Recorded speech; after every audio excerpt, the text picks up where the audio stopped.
Hello everyone, hope you are doing great. So I was getting lot of queries because NEET PG counseling शुरू होने वाली है अभी and people are confused. जो first generation doctors हैं specially मैं उनकी बात करती हूँ अपनी वीडियोस में बिकॉज मुझे भी गाइड करने वाला कोई नहीं था, तो इसलिए that's why I try to guide other first generation doctors who are confused like me.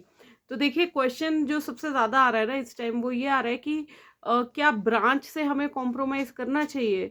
Because क्या हमें जो भी हमारा चॉइस प्रेफरेंस रहने वाला है नीट काउंसलिंग में, उसके रिगार्डिंग बच्चे बहुत ज़्यादा कंफ्यूज्ड हैं. ठीक है, कई बच्चों को तो क्लैरिटी है कि भैया हमें एमडी एमएस अगर नहीं मिलती है तो विल गो फॉर डीएनबी, उसके बाद हम जाएंगे डिप्लोमा के लिए एंड डिप्लोमा करने के बाद फिर हम सेकेंडरी डीएनबी के थ्रू अपनी जो चॉइस की ब्रांच है उसमें हम काम करेंगे. ठीक है, बट जो ये काउंसलिंग का फंडा है ना भाई, ये बहुत ही यूं यूं यूं यूं घुमाने वाला है. बिकॉज आप देखेंगे पिछले, अगर आप ट्रेंड्स उठा के देखेंगे ना, जो स्ट्रे राउंड है, स्ट्रे राउंड में जो कि गैम्बल राउंड मैं बोलूंगी इसको, और यहाँ तक आते आते ना कई कोर्ट केसेस चल रहे होते हैं क्योंकि कई कैंडिडेट्स अपने रैंक पे या फिर जहाँ पे कई बच्चे क्या करते हैं स्टेट में भी अपनी बुकिंग करा के रखते हैं एंड ऑल इंडिया कोटे में भी बुकिंग करा के रखते हैं और सीट का. एंड फिर क्या होता है कि केसेस चलते हैं और जो केसेस का जब डिसीजन आता है तब तक वो आते आते स्ट्रेट राउंड तक आते हैं. और दूसरी तरफ क्या होता है कि जिन बच्चों के अच्छे रैंक्स हैं वो लोग ना फर्स्ट काउंसलिंग में, सेकंड काउंसलिंग में एंड थर्ड काउंसलिंग तक आते आते वो अपने आप को एग्जॉस्ट फील करते हैं या उनको लगता है कि हम ट्रैप हो जाएंगे क्योंकि थर्ड काउंसलिंग के बाद हमें फिर फ्री एग्जिट नहीं मिलेगा, है ना, बहुत सारे कंडीशंस हैं. ठीक है, तो देखो, दो रास्ते हैं. आप लोगों को बहुत ही अच्छी तरह पता है कि अगर अपनी ब्रांच में ही रहना है तो आपको ब्रांच से कॉम्प्रोमाइज नहीं करना है बट आपको डिग्री से कॉम्प्रोमाइज करना पड़ेगा. ठीक है, एंड मेरे हिसाब से कि जो लोग बहुत ही एक क्योंकि टाइप ऑफ पर्सनालिटीज होती है ना, जैसे कि जो लोग एक चीज को स्टिक कर गए तो कर गए, उनको चैन नहीं आएगा कि नहीं यार मेरे को इसी में कर रहा है. तो वैसे वाली पर्सनालिटी के आप बंदे हो तब तो आप फिर वही काम करोगे कि हाँ यार एमडीएमएस नहीं मिला तो जैसे मैंने पहले भी बताया उसके बाद डीएनबी, डीएनबी के बाद डिप्लोमा या फिर डिप्लोमा के बाद सेकेंडरी, है ना. अगर आप उस माइंडसेट के बंदे हो कि हाँ यार ठीक है मेरे को तो यही वाले उसमें जाना है, बट उसी के मैंने खुद देखे हैं ऐसे कई बच्चे कि जिनको जो कि ब्रांच के साथ भी कॉम्प्रोमाइज करते हैं, उनके लिए डिग्री ज़्यादा इंपॉर्टेंट है. फिर अब वो सोचते हैं कि अब किसी की अगर फेवरेट ब्रांच पीडियाट्रिक्स है, ठीक है, उसको उसके रैंक पे नहीं मिल रही है तो वो क्या करेगा कि एमडी, उसको पीडियाट्रिक्स अगर नहीं मिल रही है तो वो क्या करेगा, अगर उसको एमएस ऑप्था मिल रही है उसकी जगह तो वो एमएस में चला जाएगा कि यार मेरे को डीएनबी नहीं लेना है तो मुझे एमएस लेना है और बट मेरे को जो मेन डिग्री है वो यही रखनी है. अब इसके दो रीजंस हैं बेसिकली. दो रीजंस क्या हैं कि एक तो आपको जब हम प्रैक्टिस करने के लिए, देखिए मैं अपनी वीडियोस में ना ग्राउंड रियलिटी रिलेटेड वीडियोस बनाती हूँ क्योंकि ग्राउंड रियलिटी में क्या है ना, जब हम प्रैक्टिस करने उतरते हैं तो एमडी या एमएस जो भी हम ब्रांच चूज करते हैं उसके बाद हमारे पास हमेशा ऑप्शन होती है कि डीएनबी के एग्जाम देने के बाद हम एक एक्स्ट्रा डिग्री जोड़ देते हैं. एंड जो पब्लिक है ना, जनरल पब्लिक, वो बोर्ड पे कई बार ना एक्स्ट्रा डिग्रीज देख के उनको एक नोशन जाता है कि नहीं भाई ये डॉक्टर साहब बहुत बड़े डॉक्टर साहब है, इन्होंने इतने सारी डिग्रीज हासिल करी हुई हैं. बल्कि एमडी, एंड जब वो क्वालिफाई करते हैं एमडी का फाइनल के एग्जाम तभी डीएनबी के एग्जाम्स क्वालिफाई कर लेते हैं. तो that is like MD plus DNB, या फिर डीएनबी आप कभी भी क्वालिफाई अलग से भी कर सकते हो. तो ये एक मेजर एडवांटेज है. And second thing is, but वही बात है ना कि वो लोग अपनी ब्रांच के साथ कॉम्प्रोमाइज कर रहे हैं. दूसरी तरफ एक लॉट और है कि जो अपनी ब्रांच के साथ कॉम्प्रोमाइज नहीं करना चाहता. एंड अब देखो, पहले ब्रांच के साथ कॉम्प्रोमाइज करना ना बहुत लोग कर रहे थे, बट अभी ड्यू टू बहुत सारी अवेयरनेस क्रिएट हो रही है एंड लोगों को पता चल रहा है कि डीएनबी डिप्लोमा नहीं है, डीएनबी अपने आप में एक वैलिड डिग्री है 3 इयर्स की and it's equivalent to MD या एमएस. बट एक चीज जो मेरे को लगता है सबको ध्यान देने की जरूरत है, दैट इज एक्सपोजर. ठीक है, डीएनबी अगर कहीं से करने जाना है आपको देखना पड़ेगा कि किस कॉलेज से करने जा रहे हो. कम से कम वो कॉलेज 500 बेडेड तक होगा अगर, तो फिर आपको बहुत ज़्यादा एक्सपोजर होगा, हैंड्स ऑन करने को मिलेगा. जितना ज़्यादा आप हैंड्स ऑन करेंगे, मरीजों को देखेंगे, पेशेंट्स को देखेंगे, जितना एक्सपोजर मिलेगा उतना अच्छा रहेगा. ठीक है, बिकॉज़ उससे कम में तो फिर आपको मतलब आपको ना वो सैटिस्फैक्शन नहीं आनी है। चलो 500 बेडेड नहीं मिलता है इवन आप, बट फुली फंक्शनल होना चाहिए। अगर 200 बेडेड भी है वैसा हॉस्पिटल, तो मतलब बेसिकली जैसे कि डीएनबी कई जगह तो कई डिस्ट्रिक्ट हॉस्पिटल्स में भी मिलता है ना, तो वहाँ पे आपको जो bed number and exposure number वो सारी चीज़ें पता होनी चाहिए, चाहे आप अपने सीनियर्स के थ्रू करिए। एंड जो फर्स्ट जनरेशन डॉक्टर्स हैं कई बार नहीं पता होता है, सीनियर्स भी इतने ज़्यादा गाइड नहीं कर पाते हैं, बिकॉज कई बार जो हमारे इमीडिएट सीनियर्स होते हैं वो खुद बेचारे they are having their own struggles. ठीक है, एंड तो मेरे को ऐसा लगता है कि आपको एक बार खुद पर्सनली भी विजिट कराना चाहिए, बिकॉज इतना सारा गैप है काउंसलिंग में रिजल्ट आने में, तब तक आपको ये जो इधर उधर हम टाइम वेस्ट कर रहे होते हैं एक दूसरे से बात करने में, इससे बेटर है यार जो आपको लगता है ना, पिछले साल की मेरिट लिस्ट उठा के देखो, जो लगता है कि यार उस मेरिट लिस्ट के हिसाब से हमारा जहाँ जहाँ नंबर पड़ रहा है, या फिर जो आपके प्रेफरेंस हैं, हॉस्पिटल्स हैं डीएनबी के लिए हो चाहे किसी के लिए भी, आप वहाँ जाके एक राउंड मारो, है ना। और आपको राउंड ऐसे नहीं मारना है वहाँ जाके कि यार आप आपको इंट्रोडक्शन देना है पहले, वहाँ पे आप एक पहले जनरल व्यू लो एक बार पहले, बिना इंट्रोडक्शन के अननोन पर्सन बन के वहाँ पे एज अ पेशेंट भी राउंड मार के आओ कि यार अगर मैं आता तो थोड़ा सा ना, मतलब we have to be practical while making such decisions, है ना। क्योंकि कोई भी हमें गाइड करेगा, मैं आपको गाइड करूंगी, हो सकता है कि जो मैं आपको गाइड करूँ या कोई और आपको अपना पीओवी दे रहा है तो वो आपके थॉट से मैच ना करे। तो बेसिकली आपको अगर ग्राउंड रियलिटी से रिलेटेड कुछ चीज़ें जाननी है तो फिर आपको देखिए एडवाइस भी लेनी है दूसरे की, एंड खुद भी आपको थोड़ा सा होमवर्क करना पड़ेगा। ठीक है, तो ये चीज़ें हैं जो हम छोटी छोटी चीज़ों को मिस आउट कर देते हैं। प्लस मैं एक और चीज़ आपको मैंने वीडियो के पहले बताई थी कि स्ट्रे राउंड क्या है, गैम्बल राउंड है। ठीक है, तो अगर तो थोड़ा सा रिस्क ले सकते हो ना, कि सोच सकते हो कि मैं स्ट्रे राउंड तक जाऊं, तो स्ट्रे राउंड में कई बार ऐसा भी देखा गया है कि 40,000 रैंक तक भी आपको अपनी ड्रीम ब्रांच मिल जाती है। ठीक है, अगर आप देखेंगे फैक्ट्स को उठा के, डाटा को उठा के देखेंगे, तो उसमें ऐसा हुआ है कि अभी किसी और के साथ भी मैं देख रही थी, किसी का मैसेज आया था मुझे, तो मतलब पीपल आर लाइक कि यार मैम हमने ये चीज़ ले ली थी, एंड उसके बाद हमें पता चला कि स्ट्रे राउंड में जो मेरी ड्रीम ब्रांच थी वो मेरे से लो रैंक वाले को मिल गई। किसी का पिछले साल की मैं बात कर रही हूँ, तो वहाँ पे किसी का रैंक जैसे 13,000 रैंक था, तो उनको एमडी पीडियाट्रिक्स नहीं मिल रही थी। तो सेकेंड राउंड ऑफ काउंसलिंग में शी वाज लाइक कि नहीं यार मुझे जो भी मिलेगा मैं उठा लूँगा। ठीक है, तो एमएस ऑप था, उन्होंने ले ली।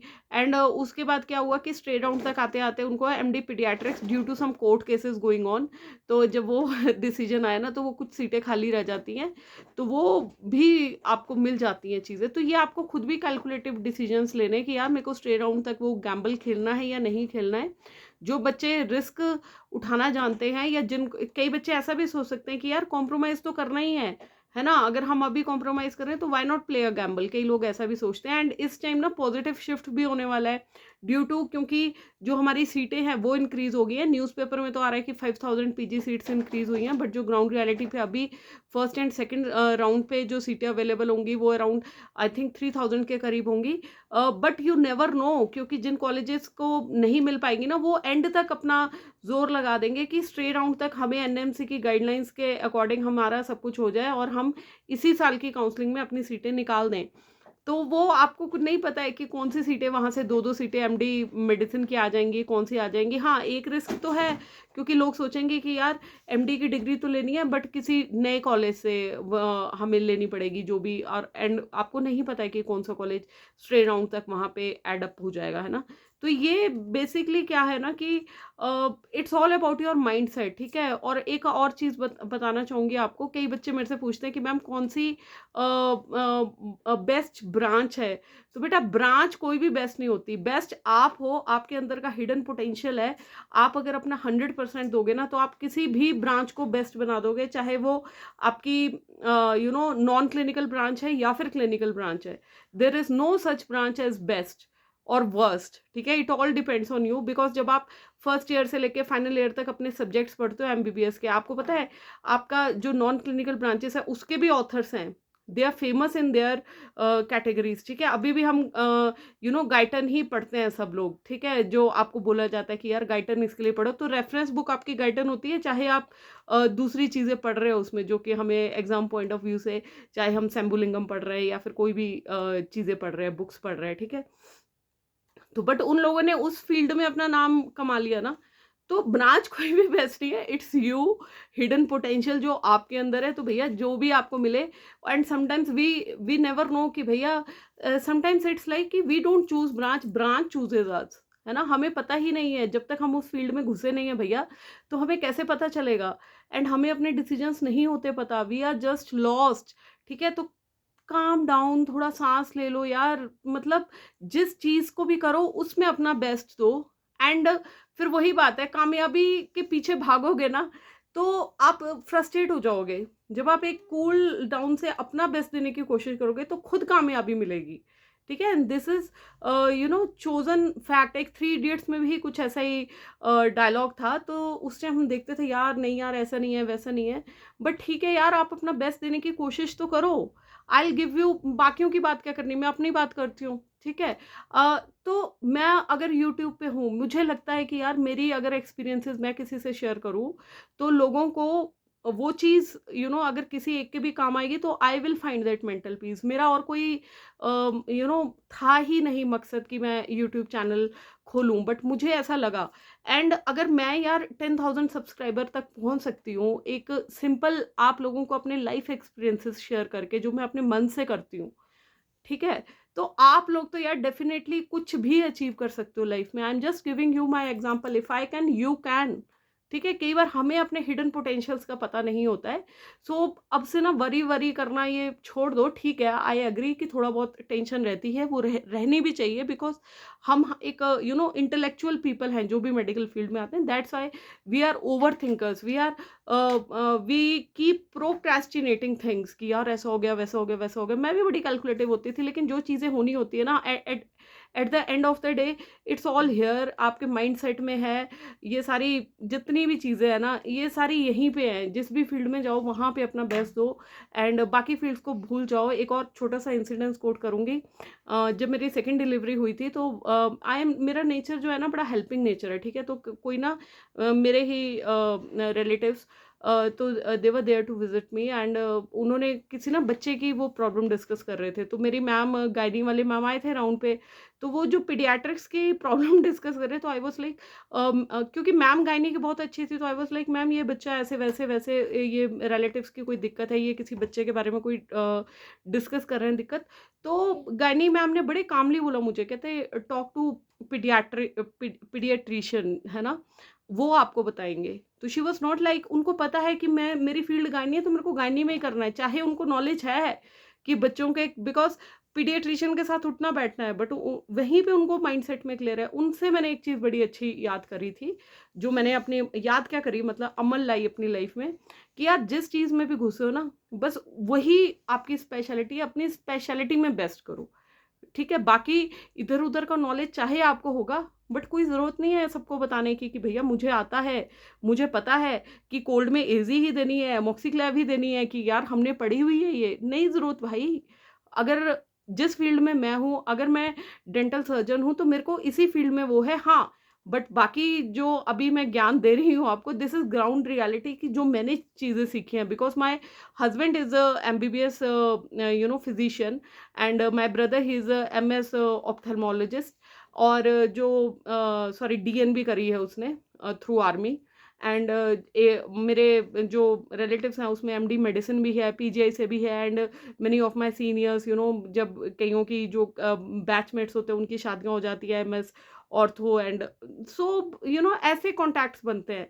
एंड जब भी हम बात करते हैं, तो that's I am guiding you कि यार हमें ना कुछ चीज़ें एक्सपीरियंसेस से सीखनी पड़ती है। तो जिस भी ब्रांच में जाओ, do your best, and one day you will definitely succeed in that. ठीक है, अपने आप को कंपेयर करना बंद कर दो। एंड किसी मेरे सब्सक्राइबर ने बहुत अच्छी बात लिखी थी, ma'am don't you feel that जो हमारी पैरा क्लिनिकल या नॉन क्लिनिकल ब्रांचेस हैं, इनको बोला जाना चाहिए बैकबोन ऑफ क्लिनिकल ब्रांचेस।